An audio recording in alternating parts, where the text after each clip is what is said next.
Hey, good morning, everyone. My name's Tom Stark, and thank you so much for taking time out of your busy day to be here this morning. Today is Wednesday. It is Leadership Wednesday, and we're going to talk about a few things related to the importance of personal development in growing our leadership styles. You know, it was several years ago, and I don't even want to tell you how many decades ago, but it was a few, where I was having dinner at a Chinese restaurant, and I opened up the fortune cookie, and the fortune cookie read, "Self-improvement projects are a must." And I have to tell you, when I looked at it, I saw it, it's like, oh my gosh, they couldn't possibly be talking about me because I don't need it.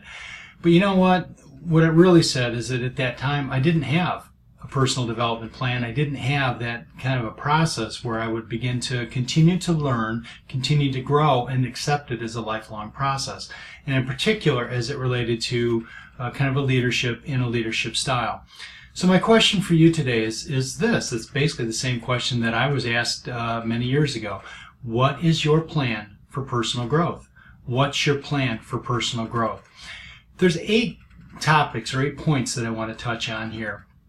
And the first one is this. Growth is not an automatic process. It's not an automatic process. Improvement doesn't just happen. It takes time. It takes effort. It takes a plan. I don't know if you've heard that saying what gets scheduled gets done. If you have a goal and you write it down and you move toward it, then you're moving toward that goal. You're more likely to get it done instead of simply saying, I have a moving target. Yeah, I want to get better. We have to be able to, it's not an automatic process, and we have to be able to intentionally move into that place where we are learning and growing at all times. So unless you set aside time to grow, you won't be growing very much. It's just the way it is. Growth, number 2, growth separates those who succeed from those who don't succeed. Growth separates those who succeed from those who don't succeed. So show me a successful person. I challenge you to do this, who does not have some kind of personal development plan. You know, growth does not happen by accident. It happens by intention. So every successful person has something where they are serious about learning, growing, and moving forward in their life. Growth also takes time. This is point number 3. Growth also takes time. You know, I've often said that experience isn't the best teacher. Evaluated experience is. Applied experience is.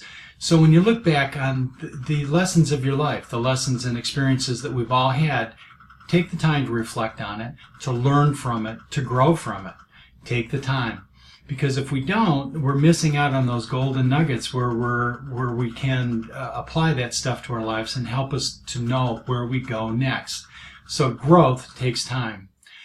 The more we grow, and this is point number 4, the more we grow, the more we know we need to grow. The more we grow, the more we know we need to grow. You know, when I was a kid, John Wooden was the legendary basketball coach at UCLA, and he used to say this.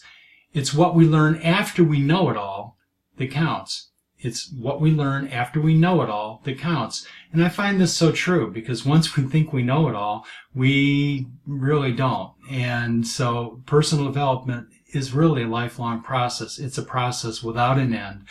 The more we learn, the more we grow, the more you realize how much more there is to learn. So I've been doing this for a long time, been helping people through counseling, through professional development of my staffs over the years, and now through my team. And the more I know, the less I know, and the more I know that I need to continue to learn. The 5th thing is this: growth equals change. Growth equals change. Sometimes personal growth can be intimidating because it requires you to push beyond your comfort zone, beyond that area of security that we all kind of fall into. It's difficult for a lot of people, and yet because it's difficult, it's really why we need to keep doing it. Sometimes, you know, it's just too easy to fall into a habit, a rut, a routine, and we do that, we find that things become stagnant. So growth equals change, and we need to remember that. It's okay to be uncomfortable. It's okay to live in that space of being uncomfortable, because when we know we are, we also know we're learning and growing. The 6th point, Mario, is this: growth inside fuels our growth outside.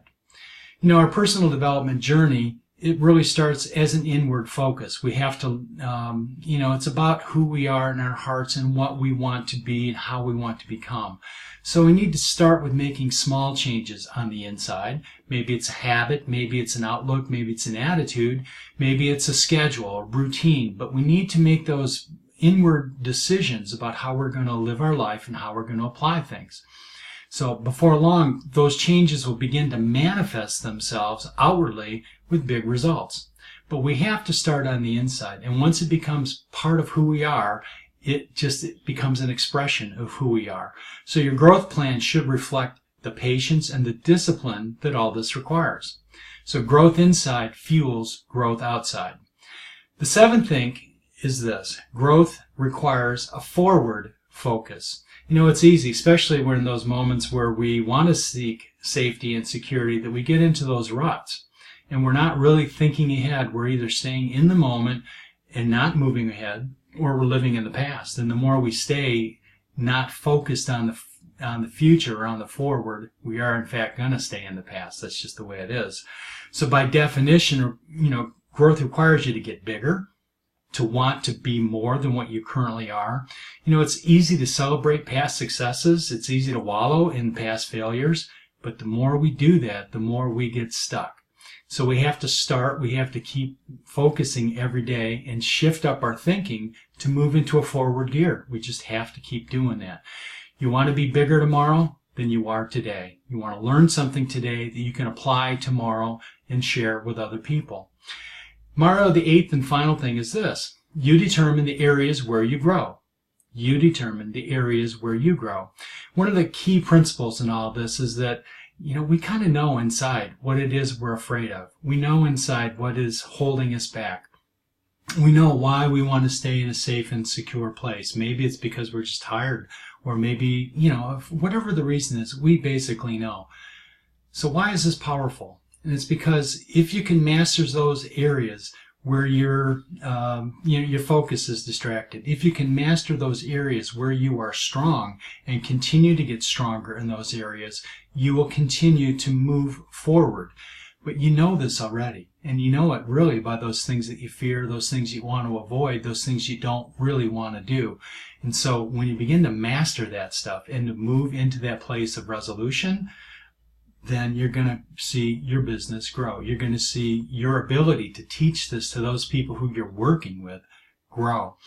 One of the most important things in all this is that, we all have coaches, we all have mentors, we have people that we look up to. And they're pushing us sometimes, they're prodding us, they want the best out of us. They want to, they believe in us. We want to believe in those people who we brought into our organization. But the thing is that in the end, I have to make that personal decision, as everyone on this call has to make that personal decision to grow, to learn, to move ahead. We can model it. We have to model it, really, for those people who we are working with in our downlines, in our teams. But it's up to them, ultimately, to want to do it themselves. So we push, we prod, we educate, we edify, we do all these things around personal growth. But if we're not modeling it, they're not really going to follow. But ultimately, it is their decision what they choose to do and how they choose to grow and at the pace they choose to grow at. The one thing that I've really come to believe, though, is that we have to move intentionally. We have to show results for ourselves first and then for those people who are around us. So those are the 8 major points. I'm going to touch on them again real quick. And first is growth is not an automatic process. The second is growth separates those who succeed from those who don't. Third is growth takes time. And it does. It takes time. We have to be patient with ourselves. We have to give ourselves some space, but if we're persistent, we will in fact grow and change. The fourth thing is the more we grow, the more we know we need to grow. The more I learn, the more I learn what I don't know, and that's what I have to move into. The fifth thing is growth equals change. The sixth thing is growth inside fuels growth outside. 7 is growth requires a forward focus. And finally, you determine the areas where you need to grow. And with that, Mario, I'd like to hand the call back to you. Thank you again so much for hosting this call today. And everyone, I hope you have a blessed day, blessed week, and thank you.